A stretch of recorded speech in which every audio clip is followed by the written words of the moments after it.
Hi everyone, how do you do? Hope you're doing great. This is the 8th session of the phonetic course and today we're going to talk about the stress in sentences. بچه ها سلام. امروز جلسه 8 دوره فونتیک و قواعد تلفظی و امروز میخوایم در مورد استرس در جملات صحبت کنیم. بچه ها جلسه قبل در مورد استرس روی کلمه ها و بخش های کلمه ها صحبت کردیم. گفتیم که اگه یک کلمه ای فعل باشه، اسم باشه، چجوری باید استرسش کجا قرار میگیره و در مورد یه سری استثناءات و یه سری نکات مهم هم صحبت کردیم. امروز میخوایم یاد بگیریم که توی جملات استرس کجا قرار میگیره. حالا استرس توی جملات یعنی چی؟ یعنی یک کلمه ای که از کلمه های دیگه پررنگتر و محکمتر و با تأکید بیشتری تلفظ میشه. خب برای اینکه ما استرس روی جملات رو یاد بگیریم دو مدل کلمه که توی جمله ها وجود دارن رو باید باهاشون آشنا بشیم.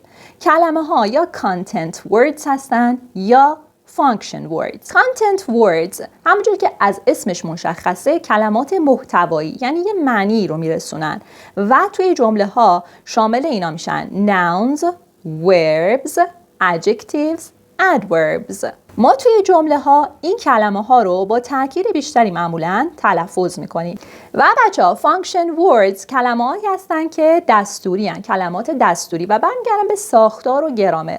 مثلا مثل to be verbs, auxiliary verbs، مثل prepositions, pronouns و اینها معمولاً توی جملات با استرس کمتری تلفظ میشن. اینی که بهتون گفتم یک قانون کلی هست.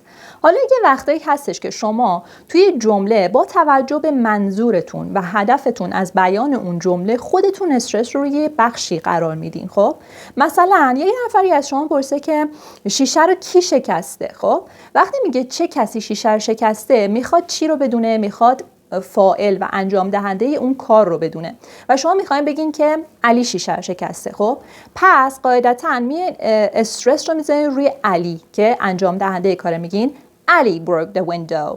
پس علی رو من محکمتر تلفظ کردم. حالا ممکنه مثلا بگه که بپرسن که علی چی کار کرد. خب یعنی میخوان اون کاری که انجام شده رو بدونن و ما قاعدتاً باید اینجا اگه داریم جواب میدیم استرس رو بذاریم روی اون کاری که انجام شده و روی فعل. مثلا این بار میگم علی broke the window. broke رو محکمتر تلفظ کردم.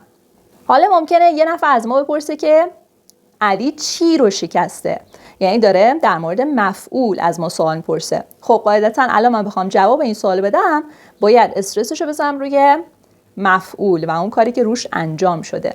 علی broke the window. پس ببینید بچه ها استرس کلمه ها انقدر مهمه که شما وقتی دارین صحبت میکنین با توجه به هدفتون از بیان اون جمله، منظورتون و اینکه طرف مقابلتون چه چیزی از شما پرسیده و چی خواسته، شما میتونین استرس ها رو جابجا کنین. این ویدیو رو 2 بار نگاه کنین و سعی کنین که بهش فکر کنین و سعی کنین بچه‌ها از این به بعد که داریم در مورد استرس ها و اینتونیشن، بالا و پایین کردن صداها توی جمله و مکالمات صحبت می‌کنیم، توی حالا فیلمایی که نگاه می‌کنین، اگه به زبان انگلیسی نگاه می‌کنین، توی حالا پادکستایی که گوش میدین، سعی می‌کنم بهتون پادکست‌های مناسب سطحتون معرفی کنم. حتما به این استرس‌های روی جملات، اینتونیشن، بالا پایین شدن صداها دقت کنین و توی جلسات آینده بیشتر در موردش باهاتون صحبت می‌کنم. این بود از جلسه 8. امیدوارم که براتون مفید بوده باشه تا اینجای دوره.